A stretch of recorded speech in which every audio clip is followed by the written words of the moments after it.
Oi, meus amores. Vamos terminar finalmente esse capítulo. Hoje a aula vai ser bem rapidinha, porque é uma parte bem pequena, né?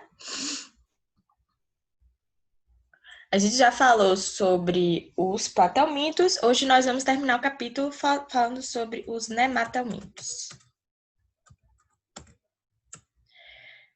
Gente, como eu falei na aula anterior, os plateumintos eles têm um corpo achatado, né? Os nemateumintos são os vermes que têm um corpo mais cilíndrico. E eles podem ser encontrados tanto na água, tá? Como lagos e oceanos, em ambientes terrestres, assim como os plateumintos. Então, eles têm isso em comum, certo? Os principais exemplos dos plateumintos são as lombrigas, como vocês podem ver aqui na figura, as filárias, os ancilóstomos, que são esses aqui, e temos também os oxiúros, que a gente vai ver mais à frente. Esses são os principais representantes do filo Nemateumintos, tá? Os aspectos corporais principais são que eles são vermes que possuem um corpo cilíndrico e uma novidade em relação aos plateumintos é que eles possuem o sistema digestório completo. Isso quer dizer que eles têm boca e eles têm ânus, ou seja, um orifício de entrada e um orifício de saída, certo? Eu coloquei aqui, esse aqui é o Ascaris lumbricoides, mais conhecido como lombriga, e aqui é uma tênia, tá? Então, como vocês podem ver, a diferença entre um plateuminto e um nemateuminto, né? Como eu falei, gente, os nemateumintos, eles têm esse corpo cilíndrico, tá? E os plateumintos, eles têm esse corpo, parece que alguém pisou, apertou. Então, aqui vocês podem ver, né, a representante do filo plateumintos, que é a tênia, e aqui é o representante do filo nemateuminto, que é a lombriga, certo? Os nemateumintos, eles podem ser parasitas, e vão causar algumas verminoses que a gente vai ver mais à frente. Sobre a reprodução, a maioria, gente, dos nemateumintos são dioicos, isso quer dizer que eles possuem sexos separados, tá? Os plateumintos, a gente viu que tinha muito animal que era monóico, ou seja, tinham os dois sexos em um mesmo animal. Por isso que a tênia, ela vivia sozinha e ela conseguia se reproduzir sozinha dentro do intestino. Aqui eu tenho uma maioria dioica, né, os sexos separados. E eles têm uma característica muito interessante que é chamada de dimorfismo sexual. O que é isso? Todo animal que apresenta dimorfismo sexual é porque a fêmea é muito diferente do macho. Então, você olha assim e já percebe ali que existe uma diferença muito grande. O macho, geralmente, ele é mais curto do que a fêmea e ele possui um gancho, tá? Esse gancho, gente, ele vai servir para na hora da reprodução, né, o ato sexual ali, ele segurar a fêmea, né, para que ocorra a fecundação. Então, essa reprodução do grupo dos nemateumintos vai ser sexuada, certo? Como eu falei, os machos são menores, tá? A fecundação é cruzada e o desenvolvimento é indireto. Como vocês podem ver aqui, eu tenho um exemplo do macho, né? Da fêmea, certo? Aqui, boca, ânus, tudo certinho, tá? Apesar do macho ser menor, ele vai ter aí essa qualidade de possuir esse gancho, tá? Que vai favorecer ali na parte da reprodução. Então, reprodução sexuada, tudo certo por aqui, tá? Vamos falar um pouquinho sobre os aspectos ecológicos dos nemateumintos. Eles são responsáveis por diversas verminoses, sim, né? Como a gente viu aí, tem em comum isso com os plateumintos. Outra coisa em comum é que ele não tem só aspecto negativo, ele tem um aspecto positivo, porque eles também servem de alimento. Então, eles servindo de alimento, eles fazem parte da cadeia alimentar. A gente sabe que o equilíbrio ambiental ele está sempre muito relacionado à cadeia alimentar, porque se o animal ele não se alimenta, a sua população vai diminuir, consequentemente a população de um outro animal vai aumentar e a do animal que se alimenta desse outro animal vai diminuir também. Então a gente sabe que a cadeia alimentar é muito importante para a manutenção do equilíbrio ambiental. Então os patelmintos e os nematelmintos têm esse aspecto positivo, apesar deles, da maioria ser parasita e causar, né, mal aos animais, né, eles têm esse lado positivo de fazer parte da cadeia alimentar, certo? Outra coisa muito interessante é que eles não parasitam apenas animais, eles podem parasitar plantas, como vocês podem ver aí na figura. Gente, isso aí vai causar um enfraquecimento das plantas, tá? E aí vai diminuir a produção agrícola, ou seja, eu vou ter aí um problema, né, na minha plantação, uma praga, e é bem chatinha de matar, tá? Mas vamos falar agora das espécies que parasitam os seres humanos, certo? O primeiro é o a ascaridíase, né, provocada pelo Ascaris lumbricoides, que é popularmente conhecido como lombriga. É uma verminose muito conhecida, principalmente porque muita gente brinca, né, fala que tem uma lombriga dentro do intestino da pessoa, que a pessoa come, come, come e não engorda, né? Mas o nome científico é esse, Ascaris lumbricoides. É um parasita e o seu ciclo é muito parecido com os ciclos anteriores que a gente já estudou. Então, uma pessoa que está contaminada com a lombriga, né, que a doença, no caso, é chamada de ascaridíase. Então, uma pessoa que está com ascaridíase vai evacuar sempre, né? Sempre tem alguém que vai defecar em local errado. Então, vai evacuar ali próximo a um poço, a um rio, onde as pessoas usam essa água ou para se alimentar ou para regar plantações. Quando pegou essa água e regou plantações, já era. Porque como as fezes da pessoa contaminada vai ter ovos, elas vão infectar o solo, né?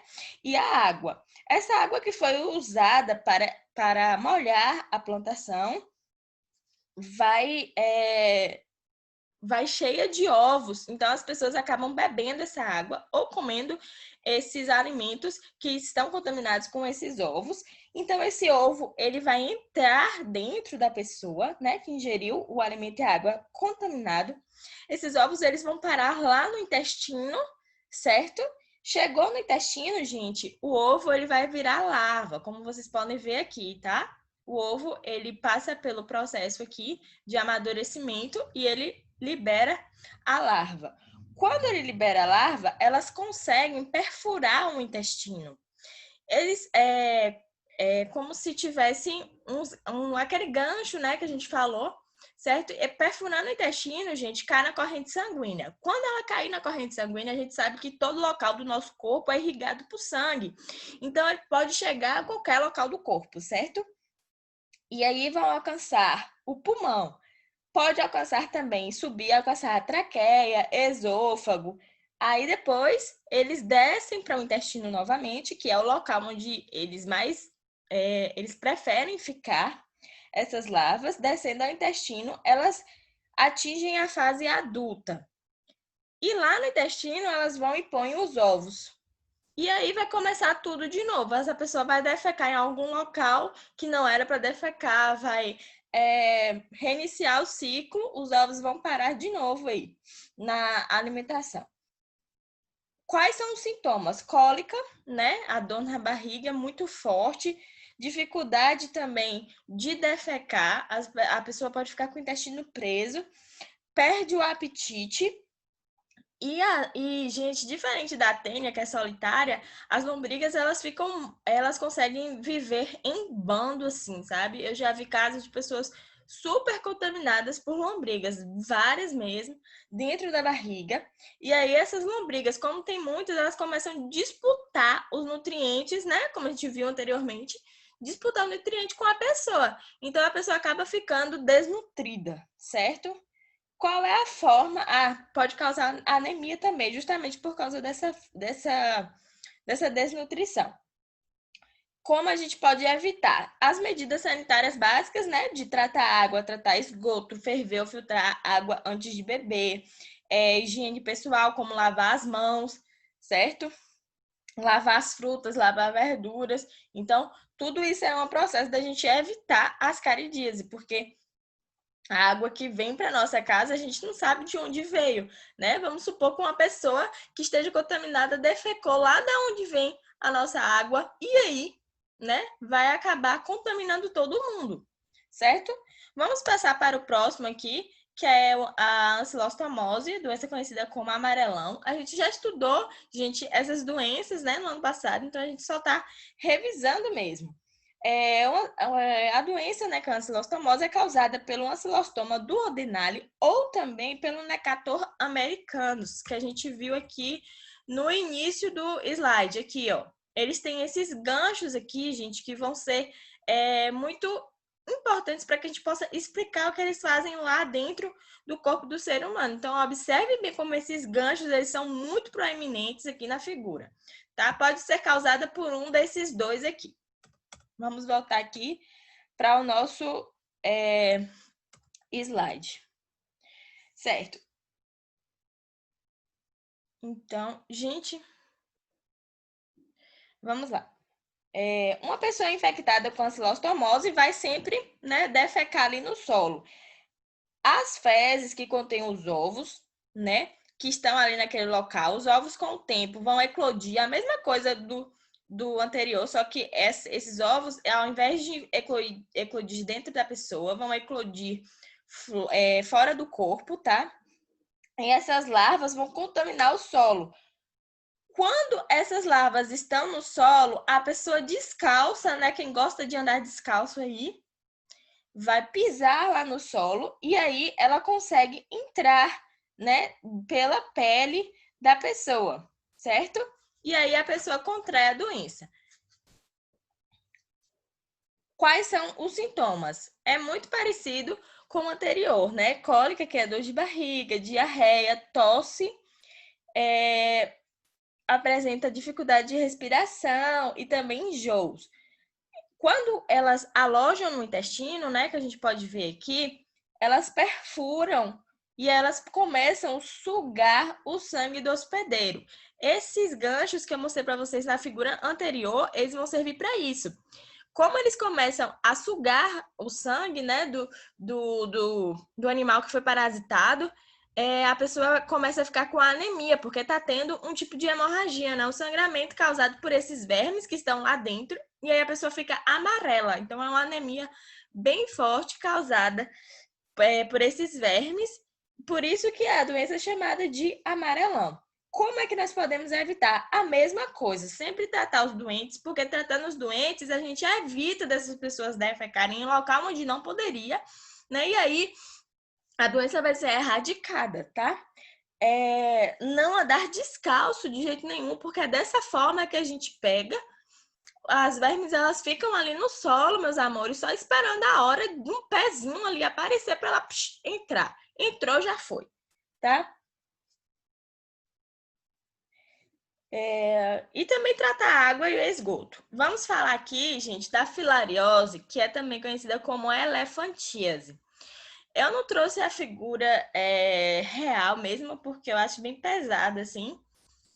Mas quem gostar de olhar essas coisas pode entrar no Google aí, vocês vão ver como o local onde foi ferido, a pessoa fica, o membro da pessoa cresce muito, fica desse jeito aqui mesmo da figura, bem diferente do outro, tá? Mas, gente, isso aqui, ó, que vocês podem observar, tudo isso aqui é simplesmente causado pela mordida de um mosquito. Um mosquito chamado Culex, tá? É aquele parecido com o da dengue, parecido com o da febre, o da febre amarela, certo? Então, o mosquito ele vai estar infectado por uma verminose, né? A gente está estudando uma verminose. Então, o mosquito ele está infectado pela filariose. E aí, quando ele morde a pessoa, o local onde ele mordeu, ele vai injetar a filariose E aí elas começam a crescer dentro do músculo da pessoa, porque elas se alojam ali no músculo, tá? E aí, se a pessoa tratar no início, né, com alguns remédios muito conhecidos pela gente, albendazol, ivermectina, no início consegue matar esses parasitas, mas se demorar, gente, já foi, não tem cura. Os vermes eles tomam conta mesmo do músculo e não tem remédio que consiga matar a quantidade de filariose que fica dentro dos músculos da pessoa. Então, o músculo ele vai sofrer esse inchaço, né? Que é por causa do comprometimento da circulação linfática. Os vasos, né, da linfa, que passam a linfa, vão estar cheios, entupidos das filárias. Mesmo elas sendo pequenininhas, elas fazem isso aí e começam a inchar os vasos, tá? Às vezes a gente pensa assim, esse inchaço todo é provocado por causa das filárias aqui, mas elas são pequenininhas, tá, gente? O problema é que elas entopem os vasos. Então, o vaso, ele precisa passar a linfa, né? Eu tenho os vasos que passam sangue e tem os vasos que passam a linfa. É bem parecido. Então, os vasos, eles aumentam de tamanho porque eles estão sendo entupidos. E aí acaba virando isso aqui, tá? As formas de evitar a filariose é combater o mosquito e dormir com tela protetora, né? Com mosquiteiro em locais onde é endêmico, ou seja, onde essa doença compromete muitas pessoas. E também sempre usar repelente, tá? A próxima verminose é uma verminose que eu acho que vocês já ouviram falar. É causada por um verme chamado Oxiurus, tá? O oxiuro, gente, ele é muito característico porque ele gosta de ficar lá no ânus da pessoa, na bunda lá, tá? E dá uma coceira terrível para quem tem. É insuportável. E eles atacam à noite. Então, quando é de dia, a gente pode ir numa farmácia, comprar um remédio, correr, procurar alguma coisa que possa aliviar a coceira. Mas quando é de noite, tá tudo fechado, faz o quê? Né? Então, elas gostam de atacar justamente à noite. E é horrível por causa disso.